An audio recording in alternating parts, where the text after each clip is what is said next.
Good morning mga kaibon. Ayan, no? Check natin tong ano, yung dalawang ano natin, breeder natin na may itlog, no? Check natin, ika-candling natin yung sa taas, tapos yung dito, check natin kung may pisa na, no? Tara, check natin mga kaibon.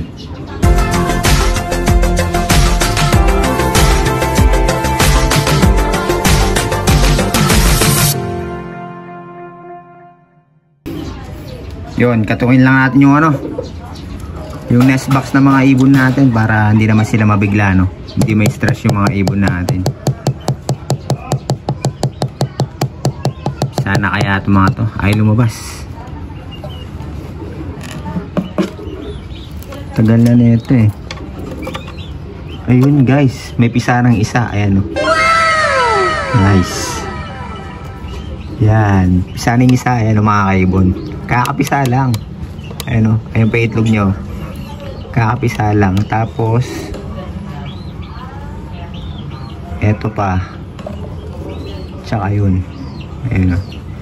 Bali dalawa pa hinihintay natin mga kaibon. Yan. Goods na goods. No? Yun, sana mag-visual dilute lahat ng mga ano, anak neto, no? Split dilute, split opa. Tsaka opa line dilute.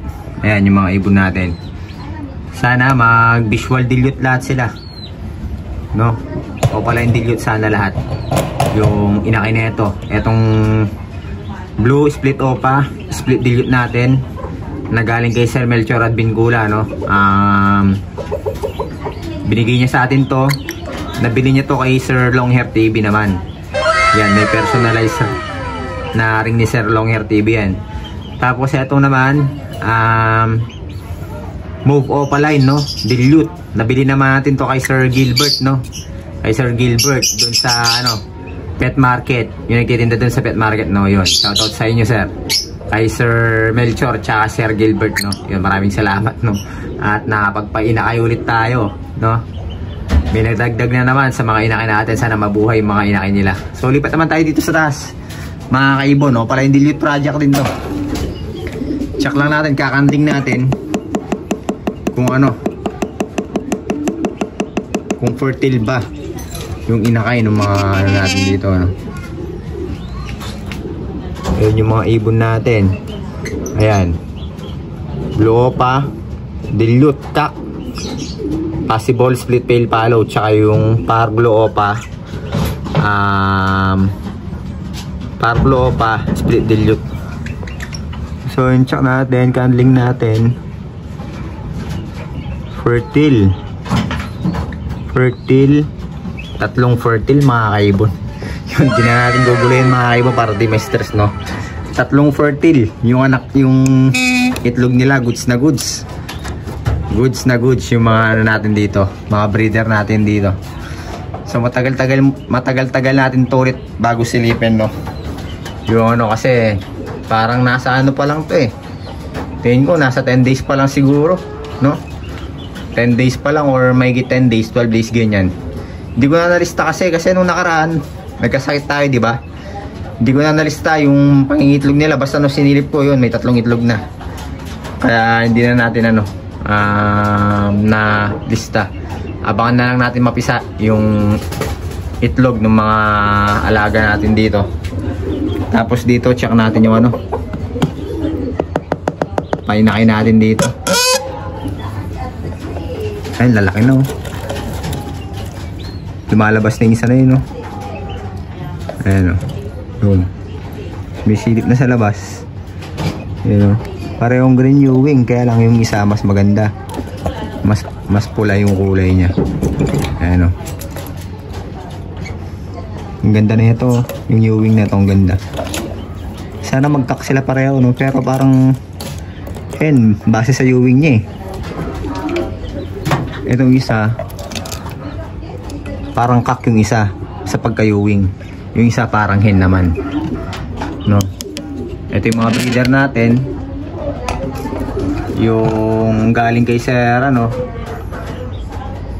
yung isa galing kay Sir ano to eh. Hindi nila pinapasabi yung pangalan nila eh. Yung dalawang may-ari nito. Basta, yun. Alam nyo na sir kung ano, Kung napanood nyo itong video na to, alam nyo na kung sino kayo, no? Yan. Post RF pareho. Split tail follow. Split opa yung cock. Opaline naman yung hen. So yun. Sana next clutch, makapagpalitaw na tayo ng ng opaline RF, no? Sana. Tagal na natin binibreed to, pero wala pa rin tayong opaline RF. Sana talaga next clutch na tayo. Makapagpalitaw na tayo. Sayang nga dahil di natin nakasikaso yung mga inakay nila, buti na lang buhay pa etong dalawa.